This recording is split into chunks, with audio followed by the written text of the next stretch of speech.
तो चलिए पहले क्वेश्चन की तरफ बढ़ते हैं। देखिए इसमें बताया गया हुआ हमें when 30% of one number is subtracted from another number. हमारे पास दो नंबर्स हैं, एक को मान लो x, दूसरे को मान लो y। ठीक है, 30% of one number is subtracted from another number y है, y से माइनस करना है 30% ऑफ x। ठीक है, वन नंबर को करना है। तो उन्होंने बोला है कि जब हम 30% जो माइनस करेंगे अनदर नंबर से, तो जो सेकंड नंबर होगा वो अपना 4.5 पार्ट रिड्यूस कर देगा। किसके बराबर हो जाएगा सेकंड नंबर? 4.4/5y। ठीक है, इतना हो गया। तो उन्होंने बोला कि what is the ratio of the first to the second, मतलब कि एक्स वाई का रेशियो निकालना है। ठीक है, फर्स्ट का सेकंड से रेशियो निकालना है। तो इसको सॉल्व करने के बाद रेशियो आ जाएगा। क्या करेंगे, इसको इधर लिख लेंगे, पहले तो ये कट जाएगा, इसको इधर इसको इधर। ठीक है, तो कितना हो गया इधर y minus 4/5y which is equal to 3/10x। तो कितना हो गया 5y जो माइनस कर दिया 4y, तो कितना हो गया हमारे पास y/5 which is equal to 3/10x। 5 2 10 और y इधर चला गया और 3 इधर चला, 3 इधर और 2 ऊपर। ठीक है, 2/3 इक्वल टू x/y। तो xy का जो xy है, जो xy है उसका रेशियो कितना हो गया 2:3। ठीक है ना, 2:3। हमारे पास ये ऑप्शन ही नहीं है जहां पे 3:2 में है, तो इसमें नन ऑफ दिस, क्योंकि क्वेश्चन को सॉल्व तो हो रहा है, कैन नॉट बी डिटरमिन नहीं आएगा। ठीक है ना, क्वेश्चन सॉल्व हो रहा है तो इसमें आंसर नहीं है गिवन, तो ये हमारा आंसर हो गया। ठीक है, नन ऑफ दिस आंसर है हमारा। तो चलिए नेक्स्ट क्वेश्चन को देखिए जितने भी क्वेश्चन हो रहे हैं वे सारे एग्जाम्स में पूछे जा रहे हैं। ठीक है, बैंक पीओ के एग्जाम में जो क्वेश्चन पूछा गया है, तो मैं आपको आउट ऑफ द सिलेबस कुछ भी नहीं करा रहा हूं। ठीक है, तो क्वेश्चन को देखिए, इसमें क्या करना है कि रीटा जो है इन्वेस्ट कर रही है 25% मोर देन सुनील। सुनील से 25% ज्यादा इन्वेस्ट कर रही है, और जो सुनील है वो 30% लेस कर रहा है अभिनव से। राइट, तो अभिनव जो है हु इन्वेस्टेड 6,000, जो अभिनव है वो 6,000 इन्वेस्ट कर चुका है। तो what is the ratio of the amount Rita जो इन्वेस्ट करेगी वो उसके टोटल अमाउंट, सभी जितना भी इन्वेस्ट करेंगे उसके विद रिगार्डिंग उसका रेशियो निकालना है। राइट, तो देखिए सबसे पहले अभिनव ने कितना इन्वेस्ट किया यहाँ पे 6,000। राइट, क्वेश्चन को देखिए 6,000 अभिनव उल्टा चलिए आप। उसके बाद जो सुनील है वो 30% लेस कर रहा है अभिनव से, इसका 30% निकालेंगे तो कितना हो जाएगा, 0 से 0 कट गया और ये आ गया 1800 माइनस करेंगे 6,000 से तो कितना आ जाएगा 4,200। इतना अमाउंट इन्वेस्ट कौन करेगा, सुनील। ठीक है, और जो रीटा है वो सुनील से 25% ज्यादा कर दिया, तो इसका 25% देख लीजिए कितना बनेगा 0 25 को 42 से मल्टीप्लाई करेंगे तो हमारा आ जाएगा जहां पे 1050। तो 1050 4200 में ऐड करना है, तो कितना बन जाएगा हमारे पास 5250। तो करना क्या है, रेशियो निकालना है रीटा का with respect to all of them. Rita का कितना है 5250 और बाकी ऑल का कितना है देख लीजिए 6,000 कितना आ गया 4,200 और उसके बाद 5250 कितना आ जाएगा वैल्यू 0 और ये आ गया 5, जे आ गया 4, जे आ गया 15। तो इसको डिवाइड कर लीजिए, 0 से 0 कट गया, 5 1 0 5 5। ठीक है, जे आ गया 3 0 5 9 45। राइट, फिर से 5 से कट जाएगा, नहीं इसको 3 से काटते हैं, 3 3 9 3 5 15 और 3 1 0 3।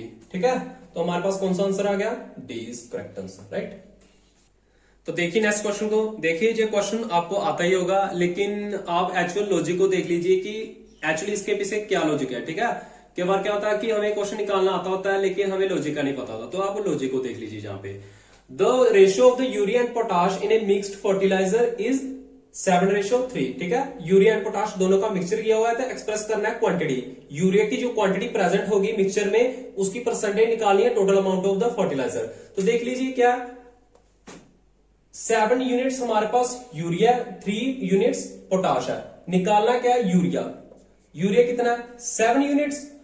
तो इसका जो वो निकालना है, इसका किसके विद रिस्पेक्ट परसेंटेज निकालना है total amount. 7 units urea, 3 units potash, 7 + 3 10 percentage निकालनी है, पता है परसेंटेज निकालनी है, 100 से मल्टीप्लाई कर देते हैं, ठीक है ना, कट गया 70%, डी इज करेक्ट आंसर। तो चलिए नेक्स्ट क्वेश्चन की तरफ देखिए, इसमें क्या बताया हुआ है, Tina and Meena divides the sum of 25,000 in the ratio of 3:2। Tina और मीना 25,000 को 3:2 में डिवाइड कर रही हैं, एक दूसरे में बांट रही हैं। अगर दोनों में 5,000 ईच में ऐड हो जाए तो उनके जो शेयर्स आएगा उसका रेशियो निकालना है, न्यू सम्स का रेशियो निकालना है, ठीक है। तो सबसे पहले देख लीजिए कि टोटल अमाउंट कितनी है, 25,000, राइट, 25,000 है। टीना को आ रहा है 3 यूनिट्स, मीना को आ रहा है 2 यूनिट्स, टोटल कितना है 5 यूनिट्स। 5 से इसको डिवाइड करेंगे तो एक जो हमारी 1 यूनिट है वो होगी 5,000 की, ठीक है।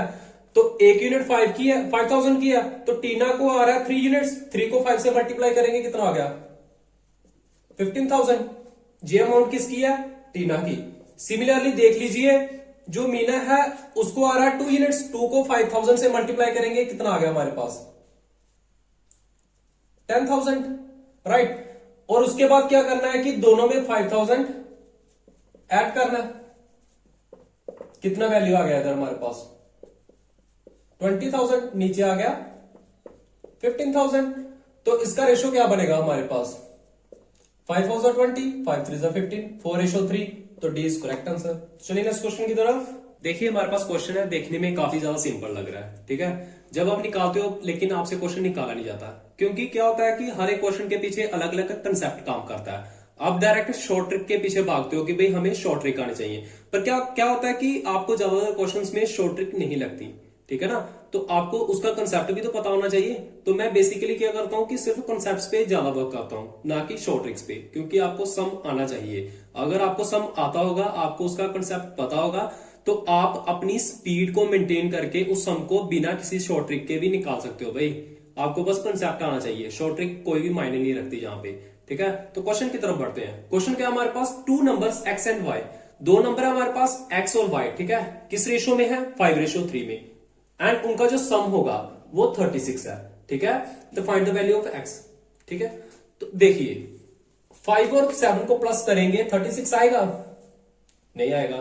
5 और 7 12 हो गए, 12 36 के बराबर नहीं होता। इसका मतलब ये हुआ कि जो x y का जो वैल्यू है 5 यूनिट्स और 7 यूनिट्स, तो इसका वैल्यू कुछ मतलब कि x का वैल्यू कुछ और है, पर वो रेशो में दिया हुआ है 5:7। तो सबसे पहले क्या करते हैं कि जो x का वैल्यू है दोनों को जब ऐड करेंगे, सम करेगा 36 के बराबर आएगा।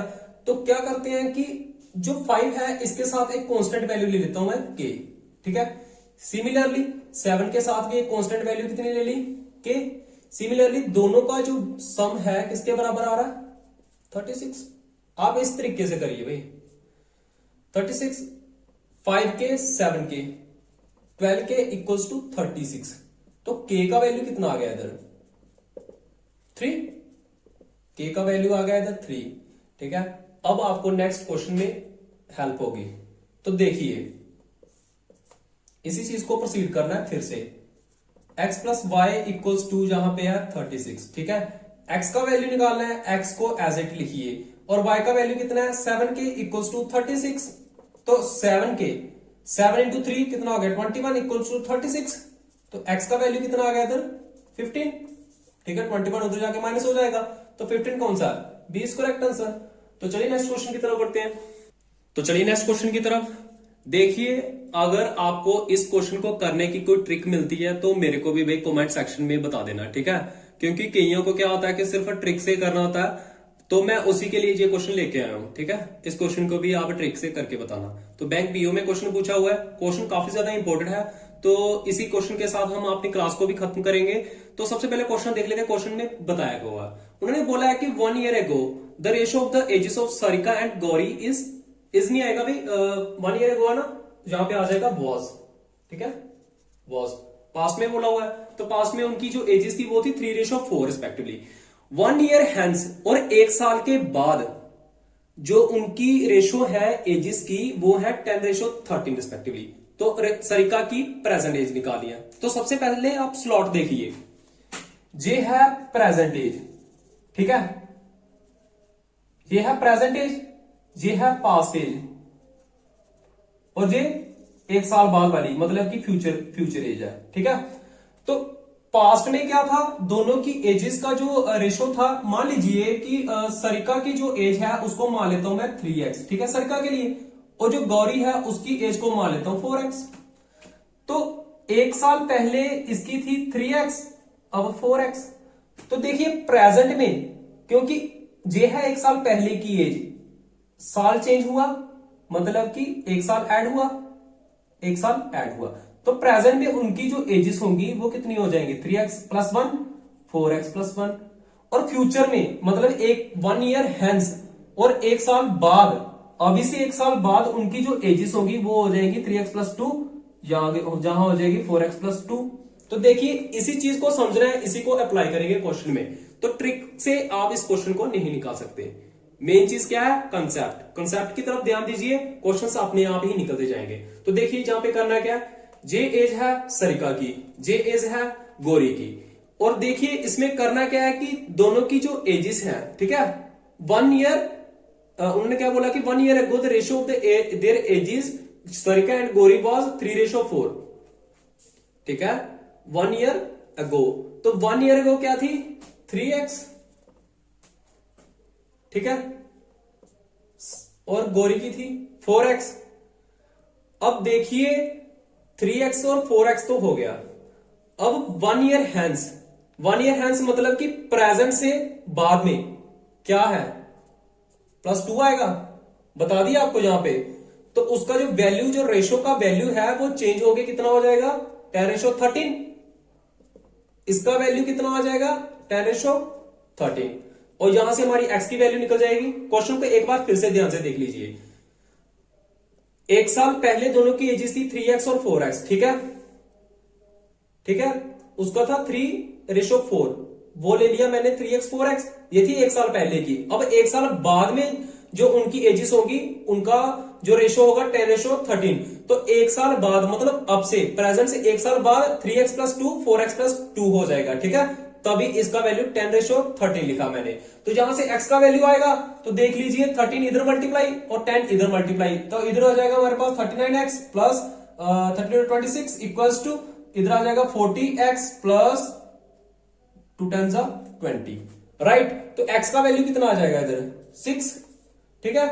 इसी को नेक्स्ट यूज करेंगे। तो नेक्स्ट देखिए, नेक्स्ट क्या करना है, उन्होंने बोला कि 1 ईयर है, ये हो गया। और व्हाट इज द सरिका's प्रेजेंट एज, सरिका की प्रेजेंट एज क्या होगी, सरिका की जो प्रेजेंट एज, ये है सरिका की एज, ये है गौरी की। सरिका की प्रेजेंट एज क्या है, 3x + 1, ठीक है, और x का वैल्यू क्या है 6, पुट करिए +1, 3 6 18 +19।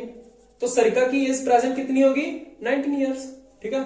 सिमिलरली अगर आपको गौरी की प्रेजेंट एज निकालनी है तो 4x + 1 होगा, 4x 4 6 6 4 24 प्लस 25 साल, 25 साल किसकी एज हो जाएगी, हमारी गौरी की, ठीक है। तो इसी क्वेश्चन के साथ हम आज का टॉपिक जो है खत्म करते हैं और मिलते हैं आपको नेक्स्ट क्लास में। तो क्वेश्चन आप ध्यान से देखिएगा, क्लास को अच्छे से समझ ली, ठीक है, अच्छे से समझिएगा। और तो चलिए नेक्स्ट क्लास में मिलते हैं, तब तक के लिए जय हिंद जय भारत।